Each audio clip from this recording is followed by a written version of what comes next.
करेंगे। हमारे स्टूडियोज में डॉक्टर हिनाना बर्जिस जी हैं, बहुत शुक्रिया। कैसे हैं आप? जी अल्हम्दुलिल्लाह, शुक्र। डॉक्टर साहब, सबसे पहले हमें इंट्रोड्यूस करवाइएगा कि पेन फिजिशियन होना क्या है।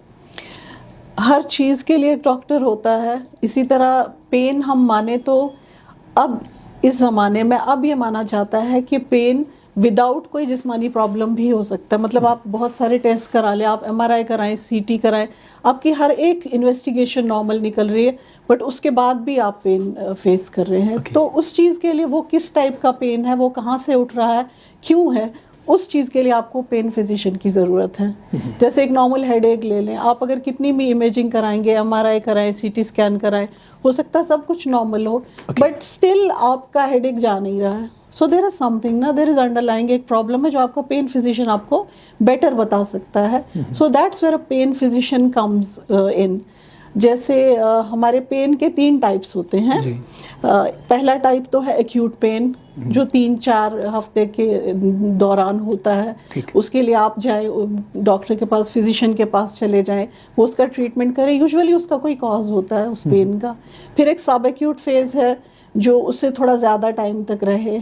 उसके लिए भी फिर आप कोई अंडरलाइंग कॉज हो उसके बारे में जानकारी होनी चाहिए। फिर एक फेज है क्रॉनिक पेन, एक ऐसा पेन जो ठीक ही नहीं हो रहा, 3 महीने, अब हम 3 महीने मानते हैं, पहले 6 महीने से ज़्यादा का जो पेन है वो माना जाता था।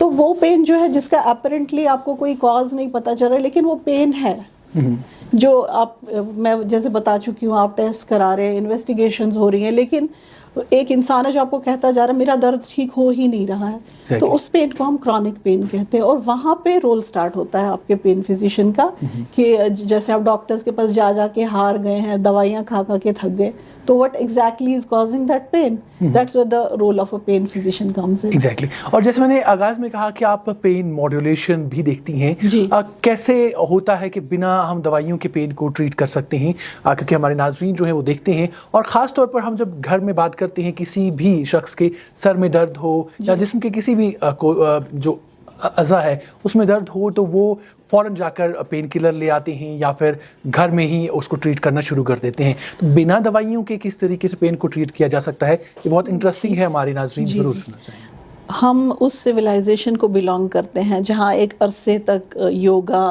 मसाजेस, माइंडफुलनेस, इन चीज़ों से, एक्सरसाइज से, इन चीज़ों से पेन को कंट्रोल किया जाता था। हमारे यहाँ अभी भी आप देखेंगे कि बूढ़े बुजुर्ग जो हैं वो कहते हैं अगर लगी हुई है कहीं पर तेल मालिश करो या हल्दी तेल लगा लो, ये एक चीज़ होती थी। But we have borrowed a concept of analgesia कि पेन मैनेजमेंट को, पेन को ट्रीट करने के लिए हमको दवाई ही खानी है। और अफसोस इस बात का है कि वेस्ट ने तो हमारा तरीका अडॉप्ट कर लिया। I have a certificate in integrated medicine from abroad. तो वो पेन को ऐसे मॉड्यूलेट कर रहे हैं, पेन को ऐसे देख रहे हैं कि नहीं, एनाल्जेसिया के बगैर, दवाइयों के बगैर भी क्रॉनिक पेन ठीक हो सकता है। और हमने क्या किया, हमने उनका वो ले लिया एंगल कि पेन ठीक करने के लिए दवाइयाँ ही ज़रूरत है। वो हमारे तरीक़ों की तरफ आ रहे हैं और हम उनके तरीक़ों की तरफ जा रहे हैं। और ये तो वेल नोन फैक्ट है कि अगर आप एनाल्जेसिक्स लेंगे, बहुत टाइम तक लेंगे, तो उनका साइड इफ़ेक्ट भी बहुत है। तो पेन मॉड्यूलेशन आपको ये बताता है, पेन मॉड्यूलेशन की सिग्निफिकेंस ये है कि विदाउट एनाल्जेसिक्स भी पेन ठीक हो सकता है। वेस्ट में अब कुछ ऐसी थेरेपीज़ हैं जैसे स्क्रैम्बलर थेरेपी है या स्टिमुलेशन थेरेपीज़ हैं, बाकी चीज़ें, माइंडफुलनेस सेशंस हैं, जिसमें देखा गया है कि आप पेन कैसे परसीव होता है उसको चेंज कर सकते हैं। हमारी बॉडी में कुछ फाइबर्स हैं, नर्व फाइबर्स हैं, जैसे सी फाइबर्स हैं, डेल्टा फाइबर्स हैं। डेल्टा फाइबर्स वो है नर्व फाइबर्स जो शार्प शूटिंग पेन ट्रांसमिट करते हैं ब्रेन को।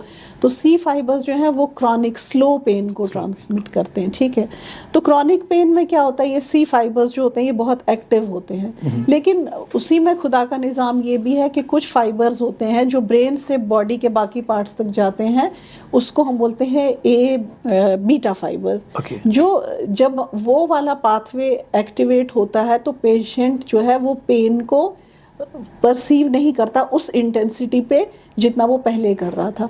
इस तरह की एक थेरेपी है स्क्रैम्बलर थेरेपी, जो वेस्ट में बहुत यूज़ हो रही है और इंडिया में भी 3-4 सेंटर्स में है। ठीक। आई होप कि वो कश्मीर भी जल्दी आ जाए and I would be very happy, क्योंकि हमारे यहाँ जो पेन ट्रीटमेंट का कॉन्सेप्ट है वो बहुत अलग है। Over the counter drugs, sir दर्द है तो जाके दवाई ले ली खुद से, ऐसी चीज़ें बहुत कॉमन हैं हमारी तरफ। So that is essentially what pain modulation is about, कि आप अपने पेन को बाहर से देखें। जैसे मैं माइंडफुलनेस की कुछ सेशंस करती हूँ, उसमें मैं पेशेंट्स को ये सिखाती हूँ कि आप अपने जो आपका पेन है उसको आप बाहर से कैसे देख सकते हैं कि वो उतना ज़्यादा खराब आपको इतना महसूस ना हो, उस लेवल का पेन ना हो। It's a very huge topic. मतलब ऐसा भी नहीं लोगों को लगना चाहिए कि पेन बिल्कुल दवाई के बगैर ही ठीक हो गया, बट मेरा जो अप्रोच पेन की तरफ है वो एक हॉलिस्टिक अप्रोच है। हॉलिस्टिक अप्रोच मीन्स कि मैं उनको ट्रीटमेंट स्टार्ट करती हूँ। पहले तो मैं उनको, अगर क्रॉनिक पेन या क्रॉनिक हेडेक वाला पेशेंट मेरे पास आता है, पहले तो मैं उसको उन दवाइयों से हटा देती हूँ, उन एनाल्जेसिक्स से हटा देती हूँ जो वो कंटिन्यूसली लेते रहे। जैसे इसमें मैं ये आपको कह सकती हूँ, एक सर दर्द का किस टाइप ये है जो पेन किलर ज़्यादा लेने से होता है। सो बहुत से लोगों को शायद इसकी अवेयरनेस भी नहीं होगी कि बार बार अगर आप पेन किलर्स लेते रहे, it's called drug induced headache या एनएसएड इंड्यूस्ड हेडेक। तो सबसे पहली जिम्मेदारी जो मेरे ऊपर होती है वो ये होता है कि पेशेंट को ये समझाना कि भाई तुम ये दवाइयाँ स्टॉप करो। तो उसके जहन में ये बात आती ही नहीं है कि अगर मैंने दवाइयाँ स्टॉप की तो मेरा सर दर्द कैसे जाएगा। That is where pain modulation comes in. I hope it's clear. Exactly. जैसे हम सर की बात अभी आप कर रहे थे, तो सर से ही हम शुरू करते हैं। बहुत सर से ही सब कुछ शुरू होता बिल्कुल है। तो बहुत सारी चीज़ें हैं, जैसे बहुत किस्म की पेन्स हैं जो लोग एक्सपीरियंस करते हैं डे टू डे लाइफ में। इसमें एक तरह की पेन ऐसी भी होती है कि जो आपके एक ही साइड में, सर के एक ही साइड में स्ट्राइक करती है और बहुत ज़्यादा होती है पेन। तो इसको कैसे ट्रीट कर सकते हैं, और आप जिस अंदाज से पेन को देखती हैं उसमें इस पेन को क्या कहा जाता है और आप कैसे ट्रीट करते हैं इसको? आपने मतलब मैं समझ सकती हूँ कि आपका ये क्वेश्चन ओरिजिनेट हो रहा है इस चीज़ से, क्योंकि एक जनरल कॉन्सेप्ट हमारे लोगों को है ही नहीं हेडेक के बारे में। हेडेक के मोर देन 150 टाइप्स हैं। ओके।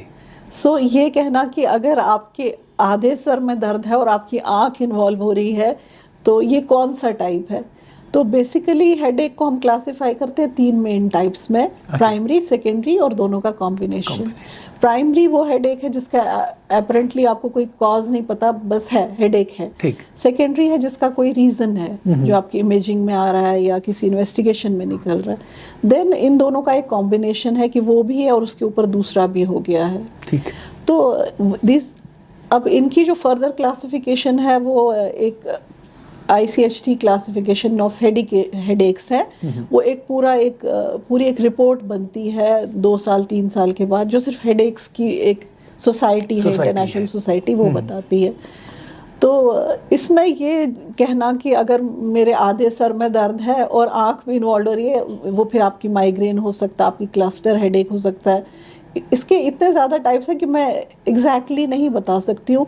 वो ये हो सकता है, नहीं बता सकती इस सिम्टम पे ही। क्योंकि ओवरऑल अगर हम हेडेक की बात करें, जब हम पूरे सर की बात करते हैं, जब हमारे हेडेक होता है और हम फ़ौरन जाकर गांव देहात में या इवन सिटीज़ में भी हम जो कन्वेंशनल टाइप ऑफ मेडिसिन है या फिर खुद हम जो ट्रीटमेंट करते हैं घर पे, जब भी हमारे सर में दर्द हुआ तो फ़ौरन से जाकर कोई पेन किलर ले आए तो उससे हमारा दर्द मिट जाता है।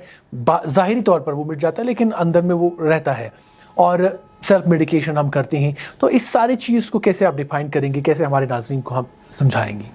सबसे पहले तो यूजुअली मेरे पास जो पेशेंट्स आते हैं वो मुझे ये कहते हैं कि मुझे माइग्रेन है। पहला स्टेप तो वही गलत है। ये जब मैं आपको कह रही हूँ कि 150 किस्में हैं, तो सबसे पहले तो आपको किसी डॉक्टर के पास जाना है, पेन फिजिशियन के पास जाना है जो एग्जैक्टली पॉइंट आउट करे। क्योंकि अब अगर इतने टाइप्स हैं तो कुछ ऐसे हेडेक्स हैं जो मौसमी होते हैं, सीजनल होते हैं। कुछ ऐसे हेडेक्स हैं जो जब आप कुछ ठंडी चीज़ खाएंगे तब होते हैं। कुछ ऐसे टाइप्स हैं जो फिजिकल एक्टिविटी से होते हैं या स्लीप डिस्टर्बेंस से होते हैं। तो हमें पहले ये देखना है कि ये टाइप कौन सा हेडेक का। माइग्रेन डेफिनेटली कॉमन है, यहाँ पर उसका कुछ जेनेटिक बेसिस भी होता है। फिर माइग्रेन के खुद के 10 टाइप्स हैं। तो वो आपको आपका पेन फिजिशियन ही बता सकता ना कि किस टाइप का माइग्रेन है। यहाँ तक कि माइग्रेन का तो एक किस्म ये भी है जिसमें एक साइड बॉडी की पैरालाइज हो जाएगी, तो उसको आप कंफ्यूज कर सकते हैं किसी स्ट्रोक के साथ। ये चीज़ें जो है, इसके लिए आपके पेन फिजिशियन के पास आपका जाना बहुत ज़रूरी है कि किस टाइप का हेडेक है, और इसका एनालिसिस करेगा वो और बताएगा कि एग्जैक्टली है क्या। तो इसलिए जब मेरे पास कभी माइग्रेन के या कोई क्लस्टर हेडेक, टेंशन हेडेक के पेशेंट्स आते हैं, तो पहले तो उनका वर्कअप करना बहुत ज़रूरी है। फिर हेडेक्स का क्या रहता है कि जैसे मैं आपको माइग्रेन का एग्जांपल दूं, माइग्रेन 4 घंटे से 72 आवर्स तक का हेडेक है। और उसकी एक अपनी सिविरिटी है, वो कितना सीवियर होगा।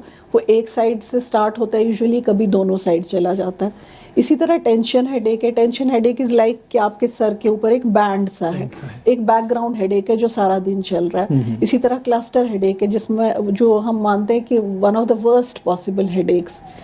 तो मैंने आपको छोटे छोटे 3 एग्जाम्पल दिए। या एक ले लीजिए सर्वाइकोजेनिक हेडेक है, जो आपके सर्वाइकल डिस्क की वजह से सर दर्द हो रहा है। तो इन सब हेडेक्स के लिए starting from naturopathy to ultrasound guided nerve blocks, इसमें बहुत सारी मोडालिटीज़ है जो आप फॉलो कर सकते हैं। बिल्कुल बेसिक चीज़ें, डीप ब्रीथिंग एक्सरसाइजेज से, अपना स्लीप स्केड्यूल ठीक करने से, स्ट्रेस दूर करने से लेकर आपकी वो नर्व, जैसे ग्रेटर ऑक्सीपिटल नर्व ब्लॉक है, इस तरह की चीज़ें।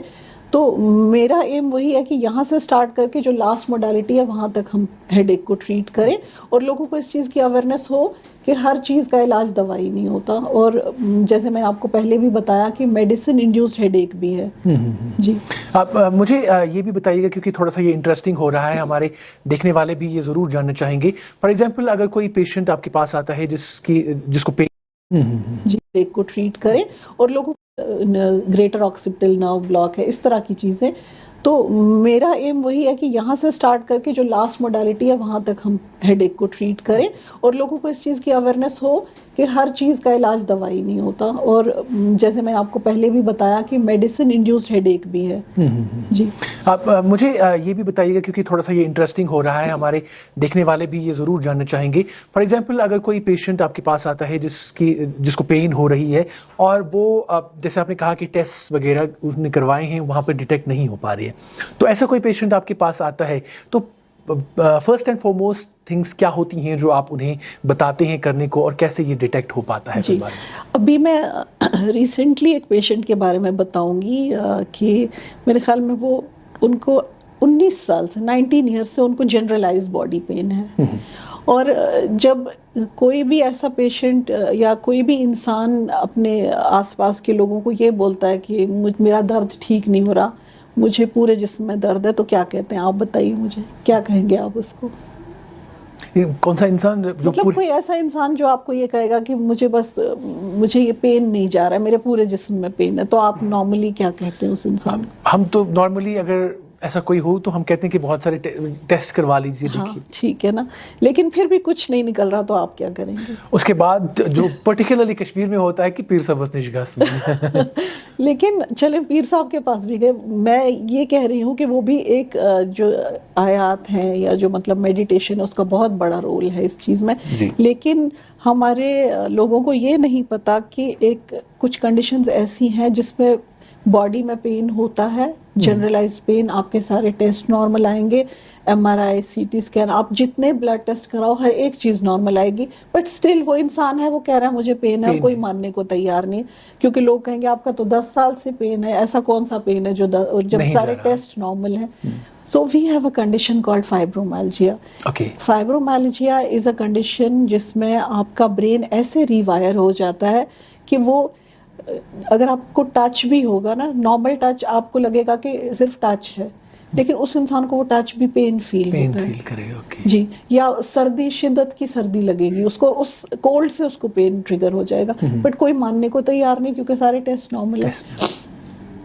I am a member of national fibromyalgia association USA। मैंने बहुत कोशिश की उनको ये बताने की कि हमें कश्मीर में बहुत ज़रूरत है इस चीज़ की, बट अभी इंडिया में ही इसका इतना कॉन्सेप्ट नहीं है, तो कश्मीर तो खैर फिर दूर की बात है।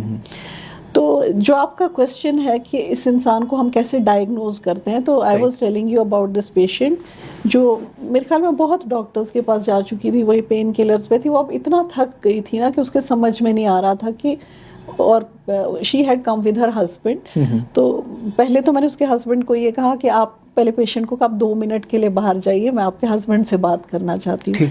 तो फिर मैंने उनके हस्बैंड को कहा, देखें अगर आपकी वाइफ कह रही है कि उनको पेन है तो प्लीज़ मान जाइए उनको पेन है। तो उसके बाद फिर हमारी डिस्कशन स्टार्ट हुई वहाँ से। इसके लिए कुछ क्वेश्चनर्स आते हैं। मतलब उनको फिल करने में, उन फॉर्म्स को फिल करने में 5 से 10 मिनट लग जाते हैं। फाइन। तो जिस पे हम ये डिटेक्ट करते हैं ये फाइब्रोमाल्जिया है या नहीं है, ये मायोफेशियल पेन है, क्योंकि जो ऐसे पेन्स होते हैं इनका एक साइकोलॉजिकल कंपोनेंट भी होता है। जैसे कुछ पॉइंट्स होंगे बॉडी में जिनको हम प्रेस करके देखते हैं कि ये फाइब्रोमाल्जिया है या नहीं है। उसके साथ साथ हम कुछ साइकोलॉजिकल असेसमेंट करते हैं, इनको WPI क्वेश्चनर कहते हैं इसको, कि पिछले 3 महीने में कोई डिप्रेशन तो नहीं रही है पेशेंट को, ये सुबह फ्रेश उठते हैं नींद से या नहीं, या इनको अचानक सी चीज़ें भूलने तो नहीं लग गई हैं। तो उस तरह का क्वेश्चनर होता है, उससे आप और आपका पेन फिजिशियन बता सकता है कि ये कंडीशन है या नहीं है। तो मैं इन लेडी की बात कर रही थी जब हम रियलाइज हमने किया कि फाइब्रोमाल्जिया है, और उनके पहले तो वो आधा तो इसी से ठीक हो गई कि नहीं, my husband has started accepting कि नहीं ये पेन में है। और उसका टिपिकल था कि मुझे नॉर्मल कपड़ों से भी, कभी विंटर्स में मैं रज़ाई लेती हूँ उससे भी दर्द होता है। तो दैट वाज सिग्निफिकेंट। उसके लिए टाइम बहुत चाहिए। नॉर्मली मेरा ये रहता है कि अगर मैं हार्डली 6 या 7 पेशेंट्स ही देख सकती हूँ अपने OPD में। रीज़न बीइंग कि जो पेशेंट पेन का होता है वो बहुत एग्जॉस्ट हो गया था आपके पास, उसको कोई एक्सपेक्टेशन नहीं होती है कि उसको ये लगता है कि डॉक्टर भी अब दवाइयों पे ही मुझे ट्रीट करे। डेफिनेटली दवाइयों का रोल है फाइब्रोमाल्जिया मायोफेशियल पेन में, ट्रिगर पॉइंट्स का रोल है, लेकिन उसके अलावा एक बहुत बड़ा रोल है कि आप इस पेन को मॉड्यूलेट कैसे करते हैं, इस पेन को समझते हैं, अपने आसपास के लोगों को समझाते हैं कि ये पेन है, ये पेन एग्जैक्टली है क्या। सो वहाँ पर वो गेम चेंजर एक है। हमारे पास सैडली कोई एसोसिएशन नहीं है इस पेन के लिए, आई होप इन फ्यूचर आ जाए। चूँकि कश्मीर में ये, जैसे आपने कहा कि इंडिया, पूरे इंडिया में ये एक नई सी बात है, तो कश्मीर में ज़ाहिर तौर पर नहीं होगी। तो यहाँ पर अभी इसकी कितनी एक्सेप्टेंस है, और क्या लोग इतने अवेयर हैं कि वो अब एक पेन फिजिशियन या पेन मॉड्यूलेटर के पास आना पसंद कर रहे हैं? पेन मॉड्यूलेशन तो बिल्कुल ही नया कॉन्सेप्ट है। मेरा रिसेंटली आइक्रा पेन कॉन्फ्रेंस हुई थी, इंटरनेशनल कॉन्फ्रेंस कैलकाटा में हुई थी। तो वहाँ पर इस कॉन्सेप्ट को बहुत पसंद किया लोगों ने। In fact there is a doctor from Syria, he asked me कि आपके पास पेशेंट आता है तो आप उसको कैसे कन्विंस करते हो इस चीज़ के लिए कि नहीं, आपका माइंडफुलनेस की सेशन से या डीप ब्रीदिंग से पेन ठीक हो जाएगा। ठीक। तो I told him maybe that comes from me being an author also and me looking at pain in a different way. But pain modulation is definitely a concept in the west, it is there. यहाँ तक कि मतलब योगाज, deep breathing exercises, ये सब pen पे इसका definitely एक बहुत अच्छा रोल है। मैं फिर से वो रिपीट करना चाहूँगी कि ऐसा नहीं कि पेन किलर्स की ज़रूरत नहीं पड़ती, बट कुछ चीज़ें ऐसी हैं, कुछ क्रॉनिक पेन ऐसे हैं कि you are better off without pain medication, क्योंकि फाइनली पेन किलर्स का किडनीज पे, लिवर पे बहुत बुरा इफेक्ट पड़ता है। अब हमें ये जाते जाते ये भी बताइएगा कि इस हवाले से आप लोगों की अवेयरनेस बढ़ाने के हवाले से कोई प्रोग्राम वगैरह कुछ कर रही हैं जिससे लोगों को पता चल सके कि पेन मॉड्यूलेशन भी एक चीज़ होती है, या पेन फिजिशियन इसको ट्रीट कर पाते हैं, इस तरीके से कोई अवेयरनेस वगैरह? अवेयरनेस तो जैसे अभी हमारी पॉडकास्ट से पहले बात हो रही थी तो उसमें ही ये पॉडकास्ट आ गया अचानक से। इट वाज लाइक स्पॉन्टेनियस, ना आप प्रिपेयर्ड ना मैं prepared, but it was like कि हम we wanted to get this message across कि दर्द ठीक करने के और भी तरीके हैं। नो डाउट पेन किलर भी अगर कहीं पर ज़रूरत है और कहीं पर आपको नर्व ब्लॉक्स की भी ज़रूरत है, लेकिन बीच का रास्ता भी एक है। वहाँ तक पहुँचने से पहले भी हम पेन के लिए बहुत कुछ कर सकते हैं। और मेरे पास बहुत पेशेंट्स ऐसे हैं, बहुत सी सक्सेस स्टोरीज ऐसी हैं जो ऑन कैमरा ये बता सकते हैं कि इस चीज़ को हमने कैसे ट्रीट किया। जैसे मैं आपको बता रही थी, उस इंटरनेशनल कॉन्फ्रेंस में मैंने केस ही प्रेजेंट किया था एक 20 ईयर ओल्ड लड़की का जो फाइब्रोमाल्जिया से स्ट्रगल कर रही थी, और पेन की वजह से उसके बॉडी में और भी बहुत चीज़ें प्रॉब्लम्स हो रही थी। तो but then she is happy, she is living a pain free life now. मेरा पेन मैनेजमेंट सेंटर परेपुरा में स्टार्ट कर रही हूँ मैं, which will deal with holistic pain management approach starting from naturopathy, breathing exercise right up to nerve blocks. तो physiotherapy का क्या रोल है इसमें, इसमें पोस्चर करेक्शन का क्या रोल है, इसमें लाइफस्टाइल का क्या रोल है, आपके फूड इनटेक पर फिजिकल एक्सरसाइज, फिजिकल मोबिलिटी, वो सब, उस सब का कितना इम्पैक्ट पड़ रहा है इस सब के ऊपर। तो that is how I perceive pain. और मैं ये चाहती हूँ कि लोग भी अपने दर्द के बारे में अपने पेन फिजिशियन से कंसल्ट करें, और so that they get to know their pain better. तो I am at certain places in Kashmir में, साउथ कश्मीर में भी देख रही हूँ, नॉर्थ कश्मीर में भी एक दिन मेरे संडेज होते हैं वहाँ पे, और पारस हॉस्पिटल रिसेंटली सैटरडे में इवनिंग में वहाँ पे होती हूँ। तो you can consult me anywhere. Doctor साहब, लास्ट में कोई पैगाम देना चाहेंगे तमाम उन देखने वालों को जो अभी हमें देख रहे हैं पेन के हवाले से, या सेल्फ मेडिटेशन या फिर बाकी चीज़ें जो होती हैं, मेडिकेशन, सेल्फ मेडिकेशन के हवाले से, या बाकी चीज़ें जो होती हैं? सबसे पहले तो over the counter pain killer लेना बंद कर दीजिए। और अगर लोग ले भी रहे हैं, कोई आपके जानने वाले पेन के लिए ले भी रहे हैं, तो अगर क्रॉनिक पेन है, काफ़ी अरसे से पेन में, तो पहले एक बार अपने पेन फिजिशियन से ज़रूर मिलें, ताकि आपका पेन असेस हो सके। अगर आप कितने भी मतलब नॉलेजेबल हैं, पढ़े लिखे हैं, गूगल आपको ये नहीं बता सकता है कि आपका हेडेक किस टाइप का है एग्जैक्टली। उसके लिए एक फिजिकल, एक मतलब फिजिकली प्रेजेंट होना एक पेन फिजिशियन के पास बहुत ज़रूरी है। हमारे क्वेश्चनर्स हैं, उनके थ्रू उनको हल करना ज़रूरी है। प्लस इसके अलावा अगर आपके रिलेटिव्स में कोई है, तो सबसे इम्पॉर्टेंट चीज़ है कि प्लीज़ एक्सेप्ट करें इस चीज़ को कि मेरा जो ये मेरे साथ जो ये एसोसिएटेड है इंसान, हो सकता है सचमुच पेन में हो सकता है इसको सच में पेन हो, और ये झूठ नहीं बोल रहा है। एक्सेप्टेंस सबसे पहले आती है। तो मेरा तो यही मशवरा है बस। I think that should be my message to the masses. Doctor साहब, आपने अपने कीमती वक्त में से टाइम निकाल के हमारे स्टूडियोज़ आई, आपका बहुत शुक्रिया। Thank you. तो नाज़रीन, ये थी डॉक्टर हिनाना बर्जिस, जो कि एक पेन फिजिशियन है, और इन्होंने बताया कि किस तरीके से ये पेन को बिना दवाइयों के भी ट्रीट कर सकती हैं, और एक अवेयरनेस होना बहुत ज़्यादा ज़रूरी है। डॉक्टर के पास, पेन फिजिशियन के पास जाकर ही आप इन चीज़ों का इलाज कर सकते हैं। ऐसी गूगल में ये सारी चीज़ें आपको नहीं मिलेंगी। आपको खुद एक पेन फिजिशियन के पास प्रेजेंट होना पड़ेगा, अपनी बात बतानी पड़ेगी, और ये उसका पूरा इलाज करती हैं। उम्मीद करते हैं कि आज की गुफ्तगू आपको पसंद आई होगी। आज के इस पॉडकास्ट में इतना ही। दीजिए मुझे और मेरी कैमरा टीम को इजाज़त। देखते रहिए राइजिंग कश्मीर।